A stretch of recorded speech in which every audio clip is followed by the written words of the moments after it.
모습을 가지고 사신 분이 계십니다. 바로 우리 예수님이십니다. 우리가 잘 알고 있는 대로 예수님은 30세에 세상을 구원하는 공생애를 시작하셨습니다. 그리고 3년 동안 이 땅에 하나님의 사람들을 부르시고 또 그들을 구원하시기 위해서 모든 일을 감당하셨습니다. 예수님께서 이 땅의 사람들을 구원하시기 위해서 가장 우리 인생의 좋은 나이인 이 30대를 또 이 청년의 때를 사셨다 하는 사실은 그만큼 이 청년의 때가 우리에게 매우 중요하다는 사실을 말씀해 주고 있습니다.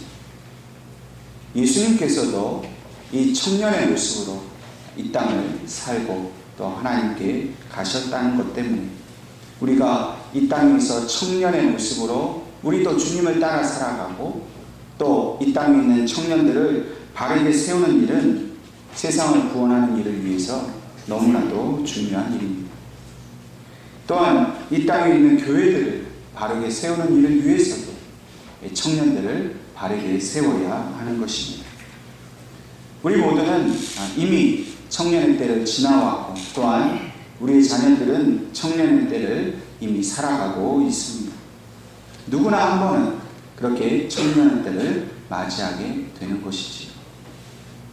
이미 청년의 때를 살아오신 우리 어르신들이나 또 청년의 때를 살아가고 있는 우리의 자녀들이 이 시대와 나라와 민족을 위해서 하나님의 뜻을 위해서 우리가 청년을 바로 세우고 또 청년으로서 바르게 서는 일을 위해 온전히 헌신해야 함을 하나님은 오늘 우리에게 말씀해 주고 있습니다.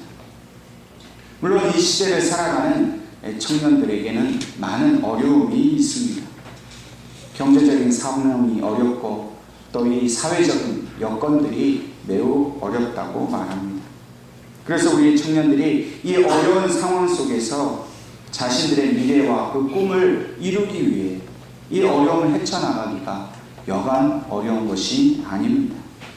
그래서 우리는 이 시대를 살아가고 있는 이 청년들에게 더 많은 용기를 주어야 합니다.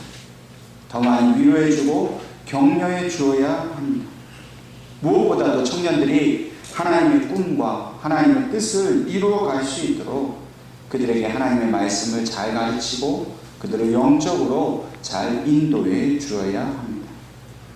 그래서 아무리 어려운 상황을 만나더라도 우리의 청년들이 하나님의 말씀에 순종하고 또 하나님의 꿈을 쫓아갈 수 있도록 그들을 이끌어 주어야 합니다. 하나님께서는 하나님의 꿈을 쫓아가고 하나님의 뜻을 쫓아가는 청년은 반드시 이 땅 위에서 바르게 설 수 있도록 하나님이 세워주신다는 사실 우리는 기억해야 할 것입니다. 한 사람의 청년을 소개하고 싶습니다. 이샬롬이라는 여자 청년이 있습니다. 이 샬롬이라는 이 청년은 아프리카 르완다를 여행하는 중에 그 아프리카에 살고 있는 가난한 사람들을 보면서 깊은 생각에 빠졌습니다. 어떻게 하면 이 가난한 사람들이 좀 더 부유하게 살 수 있을까? 그런 생각을 하게 되었습니다. 그래서 이 소수의 거부가 전 세계를 독식하는 이 부의 편중 현상을 해결할 수 있는 방법은 없을까? 이런 생각까지 하게 되었다고 합니다. 그의 그 생각과 묵상 속에서 하나님께서 그에게 선한 마음을 주셨습니다. 그래서 이 이샬롬이라는 청년은 이 르완다 땅에 선한 기업을 세워서 부의 재분배를 이루자라는 그 하나님이 주신 꿈을 꾸게 되었습니다. 그래서 2013년 마침내 그 꿈을 르완다 땅에 이루게 되었습니다. 르완다의 사회적 기업인 라즈만나라는 이 한국식 베이커리 카페를 창업을 하게 된 것입니다. 초기에는 어려웠지만은 그러나 그 사업이 잘 되어서 연 매출 4억 원에 이르게 되었고 직원은 35명이나 채용을 할 수 있을 만큼 성장하게 되었습니다. 그리고 이 사실이 이 루안다 정부에게 알려져서 정부로부터 그런 좋은 기업을 만들어냈다는 그런 상도 받게 되었습니다. 현재는 이 화장품 회사를 차려서 이 중국에 진출하고 있다고 합니다. 그리고 그곳에서 루안다에서 했던 그 똑같은 일을 지금 감당하고 있습니다. 이 이샤용이라는 청년이 이렇게 말을 하였습니다. 제가 사업을 시작한 것은 부의 재분배에 앞장서는 선교적 기업을 일구기 위해서였습니다. 선교적 기업가는 하나님께서 잠시 맡긴 부를 감당하는 청지기입니다. 주님의 소유를 인정할 때 부의 재분배가 이루어지고 복음도 흘러가는 기적이 다시 한번 일어날 수 있을 것이라 믿습니다. 한 사람의 청년이 열악한 상황 속에서 그 상황에 굴복하지 아니하고 하나님의 꿈을 꾸기 시작했을 때 그것은 그저 꿈으로만 끝나는 것이 아니라 하나님께서 루안다라는 나라에 그 희망을 심어주시고 마침내 그 희망의 열매가 맺어지도록 하나님이 도와주셨습니다. 오늘 우리 청년들도 세상을 향해서 그 불가능한 현실만을 보고 낙심하고 실망이나 빠져있도록 우리가 내버려 두지 않아야 합니다. 그들에게 하나님의 꿈이 심어지도록 도와주어야 합니다. 그들이 하나님의 꿈을 꾸고 그들이 하나님이 주시는 소망을 가질 수 있도록 우리가 도와주어야 합니다. 아무리 어렵고 힘들어도 하나님의 꿈이 있다면 불가능은 없고 놀라운 기적을 이룰 수 있다는 그 사실을 우리가 그들에게 알려주어야 합니다. 성경 민수기에 보면 하나님께서 여호수아에게 백성들의 숫자를 세어보라고 명령하신 그런 사실이 있습니다. 근데 그 백성들의 숫자를 세는데 각 지파별로 세야 할 조건이 있었습니다. 그것은 바로 만 20세 이상의 남자들의 숫자를 세는 일이었습니다. 왜 하나님은 하필이면 모든 백성들의 숫자를 세는 것이 아니라 20세 이상 남자들의 숫자만 세라고 하셨을까? 그것은 성경을 보면 그들이 전쟁에 나아가 싸워야 하기 때문이라고 그렇게 성경은 기록하고 있습니다. 이스라엘 백성들이 애굽에서 나와서 광야길에 들어선 것은 그들이 결코 피난민이기 때문이 아닙니다. 또한 관광객처럼 그 땅을 구경하기 위해 광야길로 나선 것이 아니었습니다. 그들은 군대로서 광야길을 나서게 되었습니다. 오직 하나님의 명령에 의해서 움직이는 군대였습니다. 그래서 그 광야에서 일어나는 모든 전쟁에 대비하고 그 전쟁에서 그 백성을 지키기 위해서 하나님은 20세 이상의 남자들을 숫자를 세도록 하신 것입니다. 오늘날 이스라엘 백성은 바로 교회를 말합니다. 교회는 날마다 광야와 같은 이 땅 위에서의 삶에서 군대와 같이 영적인 전쟁을 치루어 살아가고 있습니다. 교회는 물론 지도자가 중요합니다. 하나님의 뜻대로 바르게 세워진 이 모세와 같은 지도자가 교회를 잘 이끌어가는 일은 너무나도 중요한 일입니다. 그러나 더욱 중요한 것은 그러한 좋은 지도자 밑에 그 지도자의 명령을 따라서 전쟁에 나아가 싸우는 군사들도 매우 중요합니다. 지휘관은 혼자서 싸울 수 없습니다. 오히려 전쟁이 나면 지휘관은 뒤로 물러서서 뒤에서 명령을 내립니다.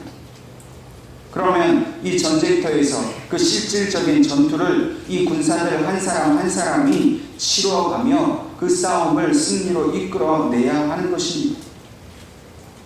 오늘 이 땅에 있는 우리 청년들이 세상이라는 이 영적 전장에서 실질적으로 그들이 영적 전쟁을 하고 그들이 승리를 쟁취할 수 있도록 우리는 뒤에서 끊임없이 그들에게 격려해주고 그들에게 필요한 모든 것을 공급해주는 일을 감당해야 합니다. 교회는 청년들이 마음껏 세상에 나아가서 하나님의 이름으로, 예수의 이름으로 승리할 수 있도록 그들에게 필요한 모든 영적인, 육적인 필요를 다 공급해 주는 일을 감당해야 하는 것입니다. 여러분, 만약 우리 교회에 청년이 아무도 없다라고 한번 상상해 보십시오. 봉사할 사람이 없어서 이제 우리 연세 드신 어르신들이 계속 주방에서 봉사하셔야 하고 또 청소도 하셔야 되고 청년들이 해야 할 모든 일을 우리 어르신들이 해야 한다고 생각해 보십시오. 얼마나 힘들고 어려운 일이겠습니까? 얼마나 우리 스스로 낙심이 되겠습니까? 한국교회는 이미 위급한 상황 속에 빠져 있습니다. 이대로 가다가는 5년 내로, 아니 10년 내로 교회가 무너지는 위기가 닥칠 것이라고 수많은 전문가들이 그 사실을 예견하고 있습니다. 모든 사람들이 이렇게 한국교회를 걱정하고 염려하고 있는데 정작 우리들이 이러한 위기의식을 갖지 못하고 나만 신앙생활 잘하면 되지 않느냐라고 생각한다면 앞으로 우리 교회의 미래가, 한국교회의 미래가 어떻게 되겠습니까? 교회를 지키고 또 하나님의 나라를 건설해 가야 할 젊은이들을 키워내는 일이 지금 이 시대에 우리에게 가장 시급한 일로 우리가 받아들여야 합니다. 교회가 부흥케 되는 것은 바로 교회의 생존을 위해서 너무나 중요한 일입니다. 교회가 부흥케 되어야 이 땅을 구원하고자 하시는 하나님의 뜻이 이루어질 수 있습니다. 수많은 선교사를 파송한 한국교회였지만 이제는 더 이상 그 선교사로 자원하는 청년들이 더 이상 모집이 되지 않는 현실입니다. 교회가 죽어가고 한국교회가 영적으로 지금 쇠퇴해져 가는 이 시대에 오늘 우리 예언교회를 통해서 하나님께서는 이 땅을 구원할 청년들을 길러내기를 너무나도 원하고 계십니다. 이 땅의 교회들마다 청년들이 다시 넘쳐나는 그런 은혜를 하나님이 주기를 원하십니다. 그 일을 위해서 오늘 저와 여러분이 하나님의 뜻을 따라 청년을 길러내고 청년을 세우는 이 귀한 사명을 감당할 수 있기를 주님의 이름으로 축원합니다. 또한 민수기에 보면 레위 자손 중에서는 30세 이상 50세 이하의 그 남자의 수를 세도록 하셨습니다. 그리고 그 30세 이상 50세 이하의 남자들로 하여금 여호와 하나님의 회막을 봉사하는 일을 맡겼습니다. 그들은 무슨 전쟁이나 어떤 농사를 하지 않습니다. 오직 하나님의 이 회막을 섬기는 일만 감당하였습니다. 하나님을 예배하는 청년을 세우는 일, 이것은 너무나도 중요한 일입니다. 우리가 잘 알고 있듯이 사무엘은 어려서부터 엘리 제사장과 함께 성전에서 자라났습니다. 그 어머니 한나가 사무엘이 젖을 떼자마자 하나님 앞에 드렸습니다. 성전에서 오직 하나님을 예배하고 하나님의 음성을 듣는 삶을 살도록 그를 하나님 앞에 맡겼습니다. 그곳에서 사무엘은 성실하게 하나님을 섬겼습니다. 하나님의 음성에 순종하는 삶을 살았습니다. 그리고 그가 마침내 장성한 어른이 되어서 그는 이스라엘 민족을 구원하는 위대한 지도자가 되었습니다. 오늘 우리의 자녀들이 사무엘과 같이 이렇게 하나님을 온전히 섬기고 온전히 예배하는 자녀들이 될 수 있도록 우리는 모든 힘을 다 쏟아야 합니다. 우리의 청년들이, 우리의 자녀들이 이렇게 사무엘과 같은 그런 하나님 앞에 선 귀한 주의 종이 될 때에 우리의 청년들을 통해서 하나님은 교회를 다시 세우십니다. 민족을 구원하는 그 위대한 일을 감당하게 하시는 것입니다. 오늘 저와 여러분이 이 청년들을 바르게 세우고 장차 하나님의 나라를 위해서 사무엘과 같은 귀한 주의 종으로 삼는 일을 우리에게 주신 가장 시급한 일로 여기고 그 중요성을 우리가 인식하여서 우리가 청년을 세우는 일에 우리의 모든 삶을 헌신할 수 있기를 간절히 바랍니다. 또한 우리의 육신의 나이는 이미 많이 먹어서 육신의 삶을 쇠하여졌지만은 우리 어른들의 영이 결코 청년들에 비춰지지 않는다는 사실을 또한 우리는 기억해야 합니다. 우리의 육신의 힘은 날마다 쇠하여지지만 우리의 영혼은 그 청년들과 똑같이 하나님 앞에 강건한 힘을 가질 수 있게 해달라고 저와 여러분이 기도해야 합니다. 그래서 청년이나 우리 어르신들이나 함께 하나님께서 주시는 꿈을 꾸고 하나님 주시는 힘을 가지고 청년과 같이 세상에 나아가서 두려움 없이 하나님의 뜻을 이루어가는 그런 우리 예언교회가 될 수 있기를 주님의 이름으로 축원합니다. 오늘 하나님께서 우리에게 주신 본문 말씀에서 주님께서는 요한을 통해서 이 시대의 청년으로 살아가고 있는 하나님의 자녀들에게 간곡한 부탁을 하고 계십니다. 첫 번째는 청년들이 하나님의 말씀으로 그 심령에 충만히 채워서 악한 자를 이기라 그렇게 말씀하십니다. 본문 13절과 14절 말씀에는 중복되는 그 이야기가 있습니다. 13절 말씀에 청년들아 내가 너희에게 쓰는 것은 너희가 악한 자를 이기었음이라. 또한 14절 말씀에 청년들아 내가 너희에게 쓴 것은 너희가 강하고 하나님의 말씀이 너희 안에 거하시며 너희가 흉악한 자를 이기었습니다. 악한 자를 이기고 흉악한 자를 이기었다고 말씀하십니다. 근데 여기서 중요한 것은 앞으로 이기게 될 것이라 말씀하신 것이 아니라 이미 이겼다라고 말씀하십니다. 어떻게 이미 이겼다라고 말씀하십니까? 무엇 때문에 그렇게 말씀하십니까? 14절 말씀처럼 너희가 강하고 하나님의 말씀이 너희 안에 있기 때문이라 말씀하십니다. 하나님의 말씀이 그 안에 충만한 청년은 이미 하나님이 세상을 이길 힘을 주셨습니다. 그 어떤 악한 권세도 그 어떤 흉악한 자도 결코 이길 수 없는 그 힘을 하나님이 청년에게 주셨다는 것입니다. 이 힘은 영적인 힘일 뿐만 아니라 육체의 힘도 말합니다.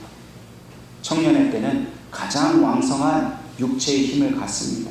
가장 왕성한 영적인 힘을 갖습니다.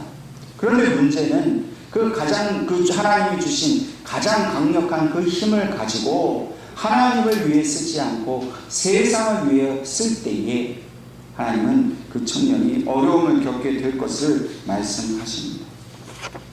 청년이 그 힘을 세상을 사랑하는 일을 위해 또 정욕을 위해 잘못 쓰면 결국 하나님의 뜻을 이루어 갈 수가 없습니다.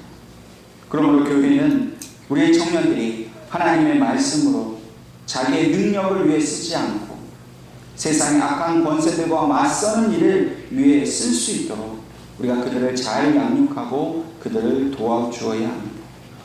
하나님의 말씀이 없는 청년은 결코 하나님의 뜻을 이루어갈 수 없습니다.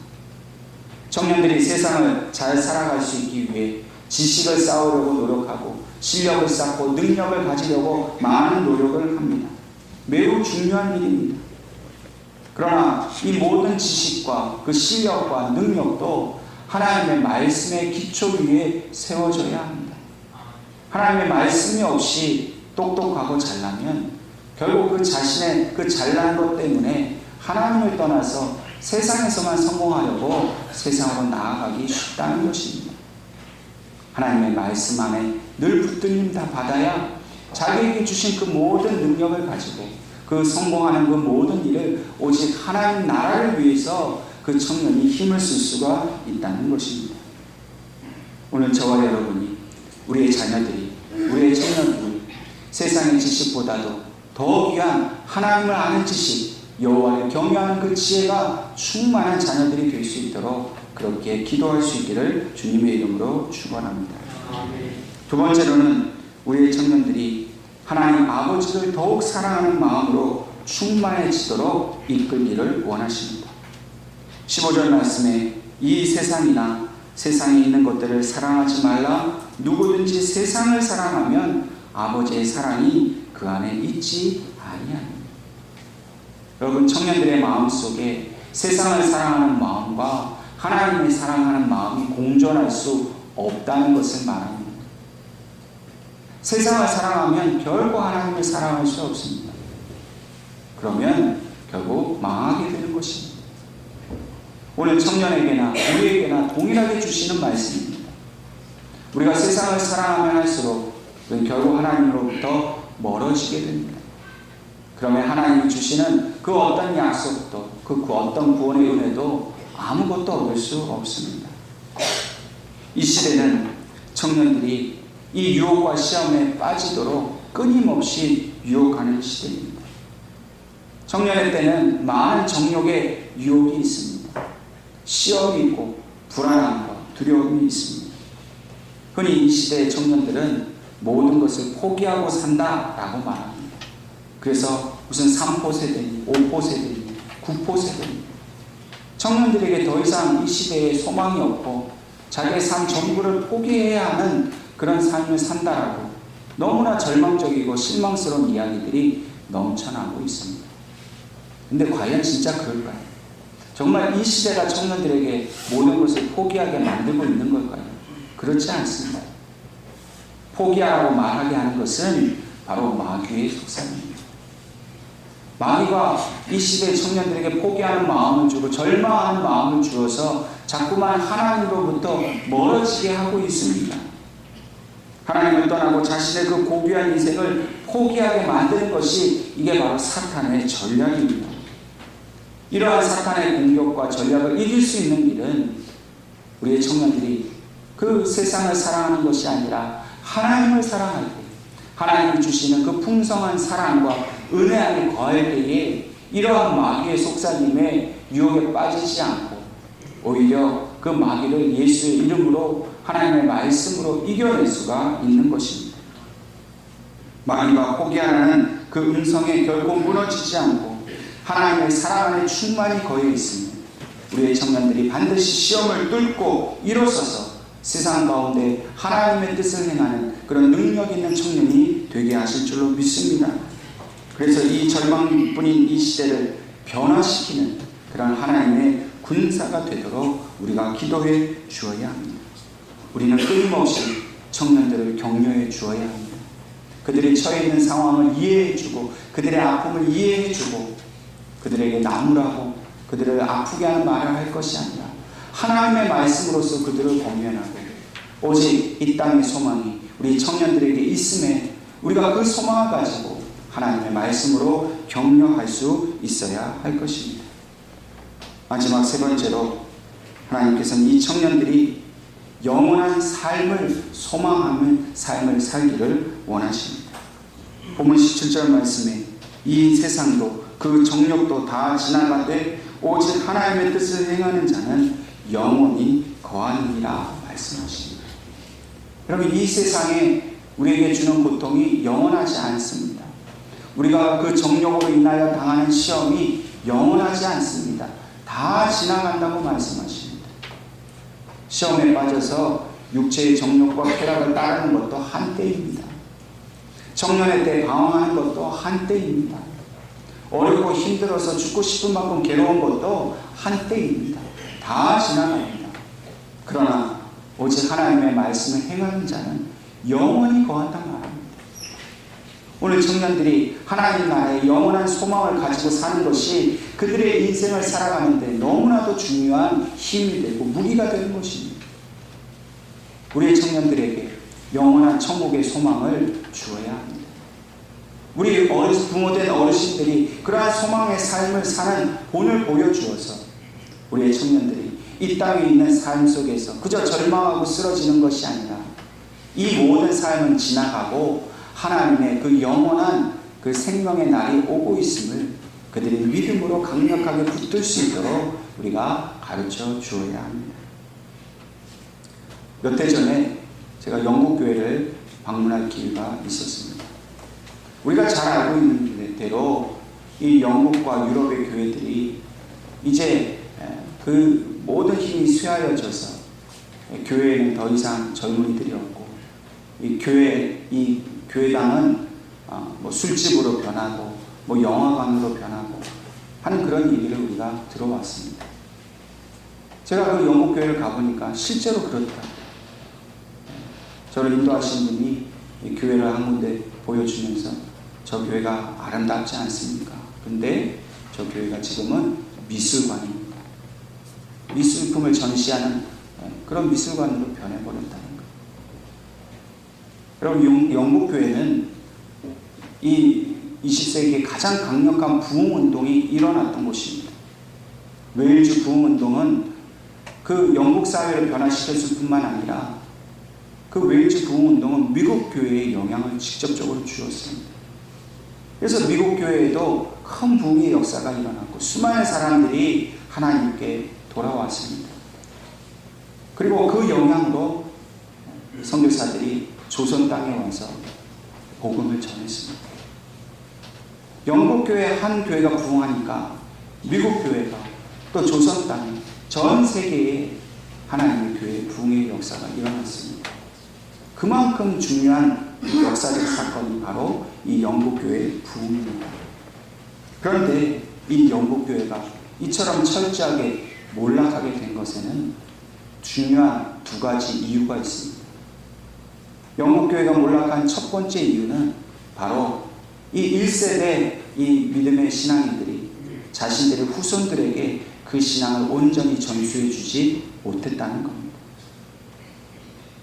1세대 이 부흥세대가 열심으로 하나님을 뜨겁게 사랑하고 교회는 부흥되었는데 장차 다가올 자기들의 그 자녀들의 미래에 대해서 전혀 영적으로 준비하지 못했다는 거예요. 그냥 애들도 교회를 잘 다녀주니까 그냥 잘 다니면 됐다 하고 이 아이들이 자신들의 미래를 준비하도록 철저하게 영적 훈련을 시키지 않았다는 겁니다.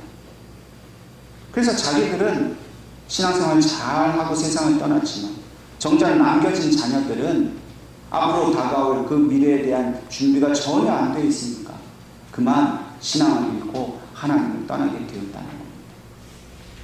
두 번째로는 시대적인 상황입니다. 우리가 잘 알고 있는 대로 영국은 산업혁명이 시작되었습니다. 산업혁명이 시작되면서 공장이 세워지고 돈을 많이 벌게 되니까 그만큼 그 부유한 물질 때문에 더 이상 사람들이 교회를 가지 않게 되었습니다. 돈을 써야 하고 그것을 먹고 마시고 즐기는 일에 힘쓰다 보니까 그만 교회가 쇠퇴하고 말았습니다. 뿐만 아니라 그 시대에 찰스 다윈이라는 이 진화론자가 종의 기원이라는 책을 써서 등장을 합니다. 근데 교회 입장에서 보면 이 진화론은 우리 교회의 이 창조론과 정반대가 되잖아요. 근데 제가 깜짝 놀란 일이 있었습니다. 그 영국에서 이제 그 돈을 바꿔서 이제 그 영국 파운드화를 쓰는데 그 지폐에 제가 얼마짜리인지는 기억이 안 납니다만 그 지폐에 찰스 다윈의 얼굴이 있는 거예요. 그러니까 영국 사람들은 그만큼 다윈을 자기 나라를 위해서 이름을 알린 위대한 그런 위인으로 그렇게 여기고 있다는 거예요. 하나님의 그 창조 질서에 대적을 하는 그 진화론자를 그 숭배하고 이렇게 높여주는 그 마음이 결국은 교회의 쇠퇴에 영향을 주게 되었다는 것입니다. 오늘 이 영국 교회의 몰락은 미국 교회에도 그대로 전해져 있습니다. 미국 교회도 지금 계속해서 쇠퇴해 가고 있습니다. 제가 미국에서 한인교회를 섬기고 있을 때 그런 얘기를 많이 들었어요.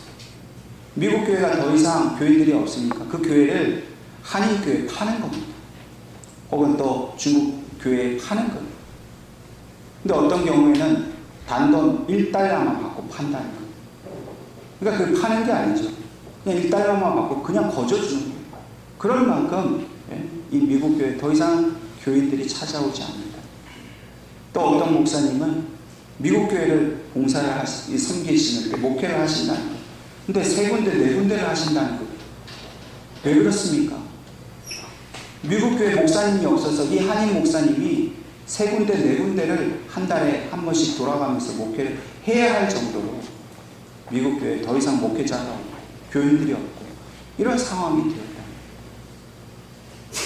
여러분, 한국 교회가 그렇게 되지 말라는 법이 없습니다. 여러분, 그렇게 될지도 모릅니다. 한국 교회에 더 이상 교인들이 없어서 교회가 문을 닫고 다른 용도로 그 건물을 팔게 되는 날이 온다면 얼마나 우리에게 이게 끔찍하고 두려운 일입니까? 그런데 참 다행스러운 일은 이 몰락한 영국 교회를 다시 부흥케 하기 위한 우리 한국의 청년들이 그 땅에 가서 헌신하고 기도하고 있습니다. 영국은 세계 최대의 선교사를 파송한 나라였습니다. 근데 지금은 더 이상 선교사를 파송하는 나라가 아니라 영국은 이미 선교지가 되었습니다. 선교사를 필요로 하는 나라가 되었어요. 미국도 마찬가지. 유럽에 있는 모든 나라들이 제발 선교사들이 와서 우리를 살려달라고 지금 부르짖는 그런 시대가 됐어요. 이것을 이미 깨달은 우리의 청년들이 벌써부터 오래전부터 영국에, 유럽에, 미국에 나가서 지금 선교사로서 그 땅의 영적 부흥을 위해서 헌신하고 있어요. 여러분, 이 일을 한국 청년들에게 맡기셨다는 것이 얼마나 놀라운 하나님의 은혜입니까? 저는 우리 예언교회가 우리 모든 어르신들과 청년들이 이 꿈을 꾸었으면 좋겠습니다. 죽어가는 이 땅의 교회들을 살려내고 죽어가는 영혼들을 살려내는 일, 그 일을 위해 우리의 청년들이 그저 자기의 그 평안한 삶의 안주에 있지 않고 그 어려움과 그 고통스러운 상황을 뚫고 일어서서 세상을 향해 하나님의 꿈을 가지고 나아가서 모든 민족과 또 우리 대한민국을 살려내는 그런 청년들이 되었으면 좋겠습니다. 하나님이 이 일을 맡기셨어요. 저와 여러분이 이 일에 헌신하면서 끊임없이 기도하며 기회가 닿는 대로 이 일에 우리가 헌신할 수 있기를 주님의 이름으로 축원합니다. 기도하겠습니다.